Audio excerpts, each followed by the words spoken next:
Hello students, class 12th। इस video में आज हम आप लोगों को समानांतर प्लेट संधारित्र की धारिता की गणना करेंगे। मतलब यह टॉपिक धारिता के लिए डेरिवेशन का है। उसका डेरिवेशन हम किस प्रकार से करेंगे, ठीक है ना।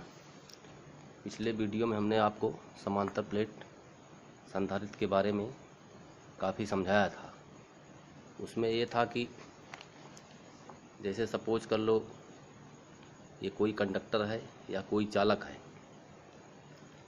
इस चालक को हम किसी भी विधि के द्वारा प्लस क्यू आवेश या प्लस Q1 आवेश देते हैं, ठीक है।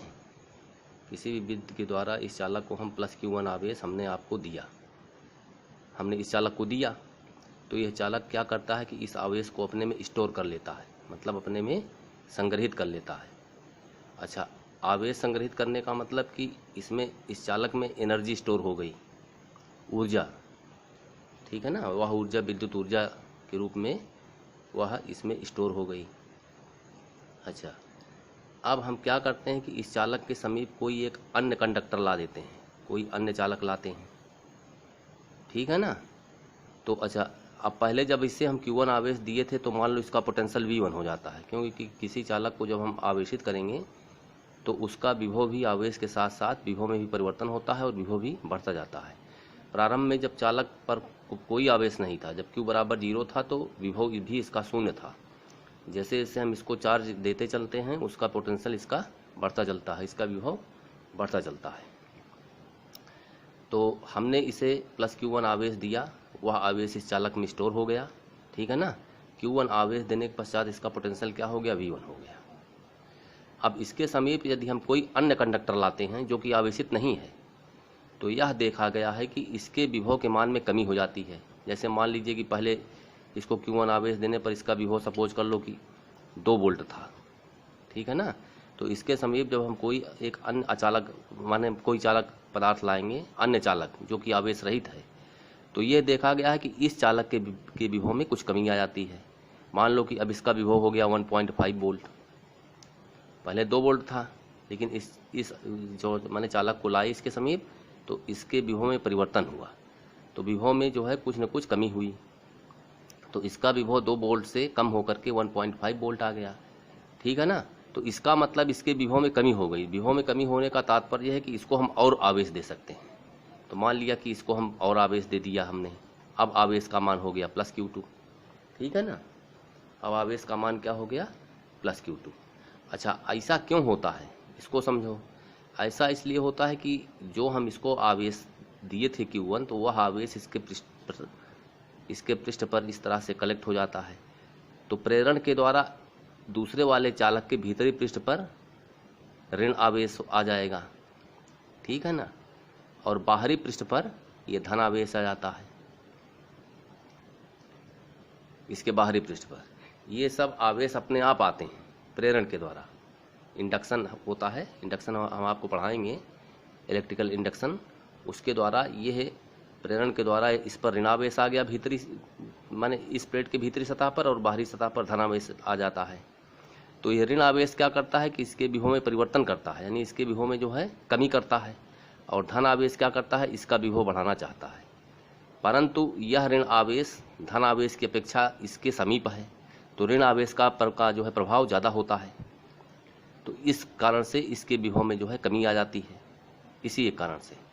अच्छा, अब यदि हम इस प्लेट को पृथ्वी से संपर्कित कर दें, भू संपर्कित, अर्थिंग जिसे कहते हैं, कर दें, तो पृथ्वी से इलेक्ट्रॉन ऐसे निकल करके इस चालक तार से होकर के आते हैं और इन धनावेशों को वे ख़त्म कर देते हैं, मतलब इनको विद्युत उदासीन कर देते हैं, ठीक है ना। तो अब क्या होता है कि ये सारे धनावेश चले गए पृथ्वी में, तो अब क्या बचा, इस प्लेट के भीतरी सिरे पर धन आवेश बचा, और दूसरा जो कंडक्टर है इसके भीतरी सतह पर ऋणावेश बचा है। तो फलस्वरूप इसके विभव में और कमी आ जाती है। तो और कमी, अब 1.5 वोल्ट का कमी था तो हमने इसे Q2 आवेश दे दिया था।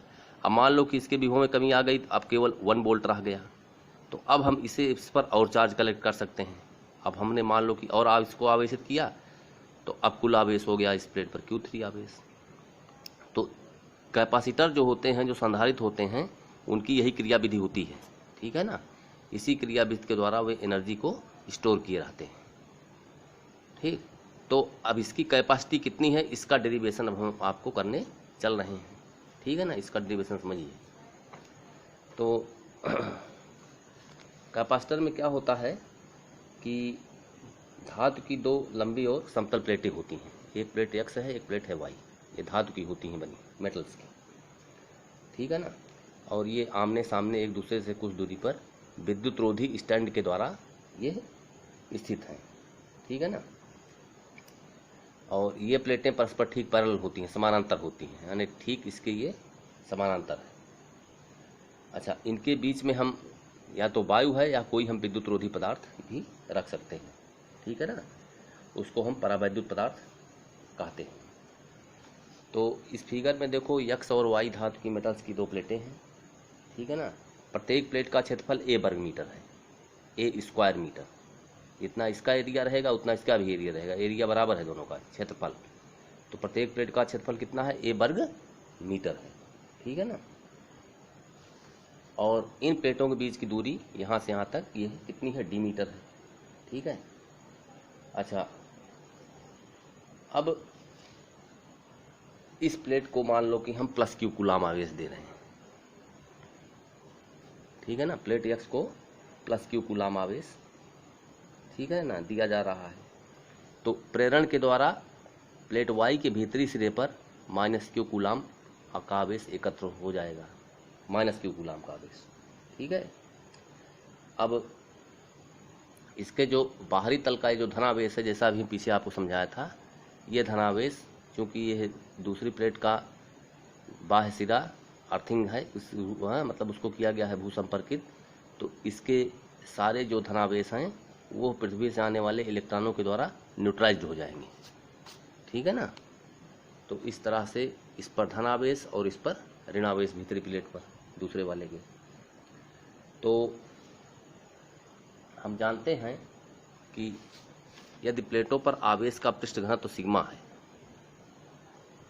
आवेश का पृष्ठ घनत्व सिग्मा हो, तो सिग्मा है तो प्लेटों के बीच में विद्युत क्षेत्र की तीव्रता गॉस के नियम से हमने आपको बताया था कि E का मान होता है सिग्मा अपान एप्सिलॉन नॉट, ठीक है ना। दो समांतर धातु के प्लेटों के मध्य, जबकि एक प्लेट का भीतरी सिरा धनावेशित है और दूसरी प्लेट का भीतरी सिरा ऋणावेशित है, तो इसके भीतर कहीं भी किसी भी बिंदु पर विद्युत क्षेत्र की तीव्रता का मान E sigma upon epsilon not होता है। यह कब होता है, जब प्लेटों के बीच वायु अथवा निर्वात हो। अब मान लिया कि प्लेटों के मध्य जो है के परावैद्युतांक का कोई परावैद्युत पदार्थ भरा है, तब विद्युत क्षेत्र की तीव्रता E का मान हो जाएगा sigma upon K epsilon not. अब विद्युत क्षेत्र की तीव्रता का मान इतना हो जाएगा, ठीक है ना स्टूडेंट्स। मतलब sigma sigma upon K epsilon not होगा, ठीक। अब हम जानते हैं सिग्मा Q अपान A होता है। सिग्मा का मान क्या होता है, Q अपान A। तो चूंकि सिग्मा Q अपान A होता है, तो सिग्मा का यह मान यहाँ पर रख देंगे, तो विद्युत क्षेत्र की तीव्रता E का मान आ जाएगा E ठीक है ना, Q upon K epsilon not A। ये प्लेटों के बीच, इन दोनों प्लेटों के बीच इलेक्ट्रिक फील्ड हो गई। अब इसका डायरेक्शन जो होगा प्लस प्लेट से, मतलब पहले वाली प्लेट से दूसरे वाली प्लेट की ओर होगा, जिसकी दिशा, ठीक है ना, इसकी दिशा धन प्लेट से ऋण प्लेट की ओर होगी। अच्छा, अब इसके बाद यदि प्लेटों के मध्य विभवांतर V है, ठीक है ना, प्लेटों के मध्य विभवांतर V है, प्लेटों के मध्य विभवांतर V, विभवांतर का मान V है,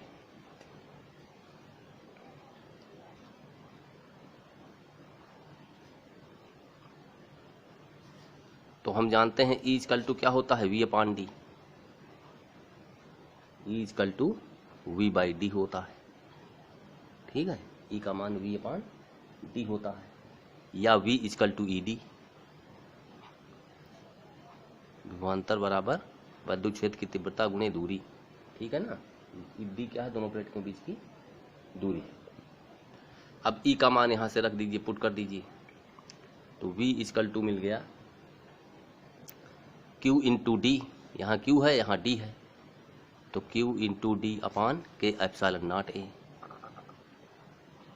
ये हमें इन दोनों प्लेटों के मध्य विभवांतर का मान मिला, v equal to Q into D upon K epsilon naught ए, ठीक है। ये सारे समझ लीजिए कि फार्मूले ही फार्मूले हैं, आपको मिल रहे हैं, इनको सबको स्टेप बाय स्टेप आप लोग समझते रहिए। तो v equal to Q into D upon K epsilon naught ए, ठीक है ना। अब समांतर प्लेट संधारित्र की धारिता,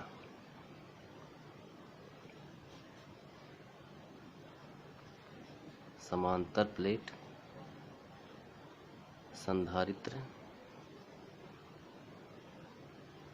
की धारिता C इक्वल टू होता है Q अपान V, ये इसका फार्मूला है, C equal to Q upon V। तो V की वैल्यू यहाँ पर यहाँ से रख दीजिए, ये वैल्यू यहाँ नीचे, तो C equal to Q upon Q into D, sorry D, Q into D upon K epsilon naught ए। अब के एप्सिलॉन नॉट ए ऊपर चला जाएगा, Q से Q कैंसिल हो जाएगा, ठीक है ना।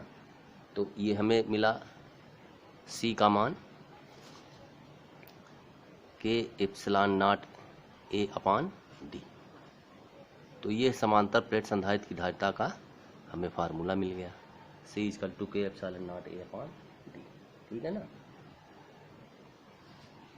अब एप्सिलॉन नॉट की वैल्यू आप लोग जानते हैं, एप्सिलॉन नॉट की वैल्यू हम फिर लिख दे रहे हैं 8.85 इंटू 10⁻⁻, इसको हम अपने पहले वीडियो में हमने आपको बताया है, कूलाम के नियम वाले में, इसका मान एप्सिलॉन नॉट का। तो इसकी वैल्यू ये होती है फैरेड पर मीटर, फैरेड पर मीटर, एप्सिलॉन नॉट की वैल्यू आपको मिला, ठीक है ना। अब आप यह देखिए कि समांतर प्लेट संधारित्र की धारिता किस किस बात पर निर्भर करती है। तो निर्भर कर रही है नंबर 1 ए पर, इसके प्लेट के क्षेत्रफल पर, नंबर 2 के पर निर्भर कर रही है, और नंबर 3 डी पर निर्भर कर रही है। तो समांतर प्लेट संधारित्र की धारिता इन तीनों बातों पर निर्भर करती है। कैसे निर्भर करती है इसको समझिए। ए का मान जितना अधिक होगा उतनी धारिता अधिक होगी, यानी ए अधिक तो सी अधिक, धारिता अधिक, ठीक है ना। अच्छा, के का मान, के अधिक तो धारिता अधिक, के का मान जितना अधिक होगा धारिता उतनी अधिक होगी, के अधिक तो सी, सी अधिक, ठीक है ना।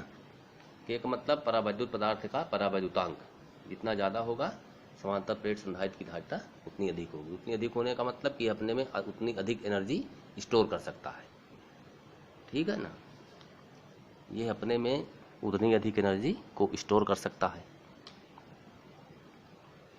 इसके बाद डी देखिए, डी देखिए नीचे है फार्मूले में, यानी डी का मान अधिक होने पर धारिता बढ़ेगी, ओ सॉरी घटेगी, ठीक है ना। तो डी अधिक तो सी का मान कम होगा। तो इस तरह से पैरेलल प्लेट कंडेंसर कैपेसिटर यानी समांतर प्लेट संधारित्र की धारिता इन तीनों बातों पर निर्भर करती है, ठीक है ना। समांतर प्लेट संधारित्र की धारिता इन्हीं 3 बातों पर ये आपको निर्भर करेगी। अच्छा, अब यदि प्लेटों के बीच निर्वात है, यदि प्लेटों के मध्य निर्वात हो या वायु हो, प्लेटों के मध्य निर्वात या वायु हो, तो के का मान 1 हो जाता है, के का मान। तो उस समय की धारिता को अगर हम C0 से दिखाएं, धारिता C0 equal to epsilon naught A upon D हो जाएगा, ठीक है ना। ये इसको फर्स्ट इक्वेशन लो, इसको सेकंड लो। अब फर्स्ट में जैसे सेकंड से हम डिवाइड करें फर्स्ट को सेकंड से डिवाइड करें तो हमें मिल जाएगा सी अपान, यानी फर्स्ट को डिवाइड कर रहे हैं सेकंड से, तो हमें क्या मिलता है सी अपान सी जीरो इजकल टू के, या मिलेगा सी इजकल टू के सी जीरो, सी इजकल टू के सी जीरो। तो ये भी न्यूमेरिकल में बहुत काम देता है। तो सी इजकल टू के जीरो से हम क्या समझ रहे हैं कि प्लेटों के बीच निर्वात के स्थान पर परावैद्युत माध्यम होने पर संधारित्र की धारिता के गुना बढ़ जाती है। ठीक है ना, कि जब प्लेटों के मध्य हम के परावैद्युतांक का कोई परावैद्युत पदार्थ डाल दें तो संधारित्र की धारिता के गुना बढ़ जाएगी। किस धारिता से? उस धारिता से जब प्लेटों के बीच वायु अथवा निर्वात है। ये धारिता उस समय की है जब प्लेटों के मध्य कोई पदार्थ नहीं रखा है, यानी प्लेटों के मध्य वायु है अथवा निर्वात है। ठीक है स्टूडेंट्स, तो ये पैरेलल प्लेट कैपेसिटर का डेरिवेशन है। ये डेरिवेशन बोर्ड के एग्जाम में कई बार पूछा गया है, बहुत ही इम्पॉर्टेंट डेरिवेशन है, बहुत ही महत्वपूर्ण है। तो आप लोग सारे स्टूडेंट्स इस डेरिवेशन को तैयार कर लीजिएगा बढ़िया से, और चैप्टर ख़त्म होने पर हम इस पर न्यूमेरिकल भी आप लोगों को समझाएंगे। ठीक है, वीडियो को लाइक, सब्सक्राइब और शेयर अपने दोस्तों के बीच में ज़रूर करिए।